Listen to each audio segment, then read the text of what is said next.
আসসালামু আলাইকুম, সবাইকে দ্য গার্ড ওয়ার্ল্ড চ্যানেলে স্বাগতম। আশা করি সবাই ভালো আছেন। আমি আজকে আপনাদের খুবই সিম্পল একটি বিষয় নিয়ে আলোচনা করব। আশা করি আপনাদের ভালো লাগবে। আমাদের দেশে রান্নায় যুগ যুগ ধরে প্রচলিত ও বহুল ব্যবহৃত একটি উপাদান হচ্ছে মরিচ।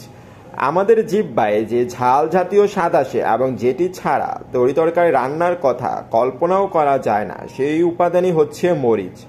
মরিচ কিভাবে খুব সহজেই বাসায় বা বারান্দায় চাষ করবেন তা নিয়ে আমার আজকের আয়োজন। আশা করি আপনাদের উপকারে আসবে। আমি প্রথমেই দেখাবো যে কিভাবে আপনি শুকনো মরিচের বীজ থেকে চারা তৈরি করবেন সেই পদ্ধতি। তাহলে আসুন শুরু করা যাক।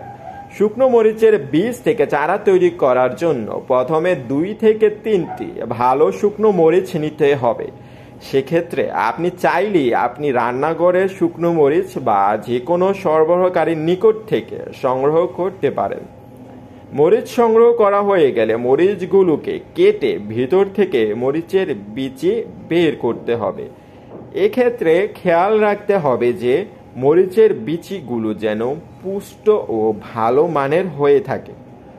মরিচের বিচি বের করার পর পরিষ্কার পানি দিয়ে 4 থেকে 5 ঘন্টা ভিজিয়ে রাখতে হবে। পরবর্তীতে একটি টিস্যু পেপার নিতে হবে এবং ভিজিয়ে রাখা বিচিগুলোকে বের করে টিস্যু পেপারের উপর এক এক করে সারিবদ্ধভাবে রাখতে হবে এবং খেয়াল রাখতে হবে যে বিচিগুলো যেন একটি অপরটির উপর পড়ে না থাকে।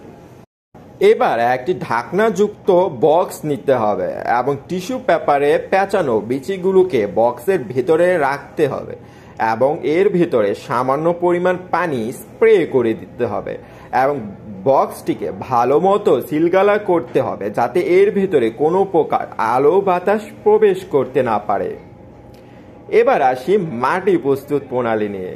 মরিচের বীজ থেকে চারা তৈরি করার জন্য মাটি ভালোভাবে প্রস্তুত করতে হবে। এর জন্য দোআঁশ মাটি অনেক উপযুক্ত, কারণ দোআঁশ মাটিতে সব পুষ্টি উপাদান বিদ্যমান থাকে এবং গাছ অনেক তাড়াতাড়ি বেড়ে উঠতে পারে, কারণ গাছের শিকড় অনেক সুন্দর মতো দোআঁশ মাটিতে চলাচল করতে পারে। এর জন্য আমরা দোআঁশ মাটি ব্যবহার করব।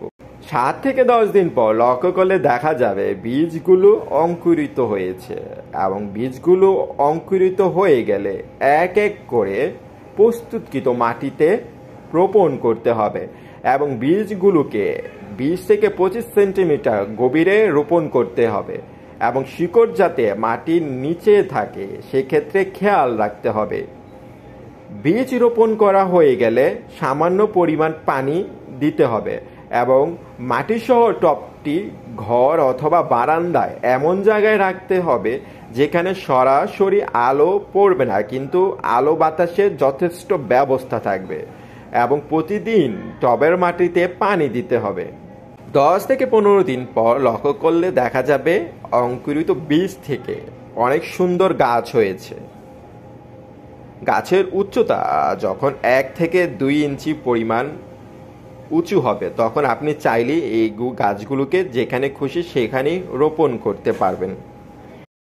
এভাবে আপনি খুব সহজেই বাসায় বা বারান্দায় মরিচের বীজ থেকে চারা তৈরি করতে পারবেন। মরিচ গাছ বাগানীদের কাছে খুব পছন্দের একটি গাছ, সেগুলো হোক মিষ্টি মরিচ বা ঝাল মরিচ। যে কোনো বাগান বাড়িতে একটি আনন্দদায়ক অনুভূতি দেয়। গাছ যেহেতু ফল দেয়, অক্সিজেন দেয় ও কর্মসংস্থানের সৃষ্টি করে, তাই বেশি বেশি করে গাছ লাগাবেন এবং পরিবেশ বাঁচাবেন। আজ এ পর্যন্তই। সবাই ভালো থাকবেন। আল্লাহ হাফেজ।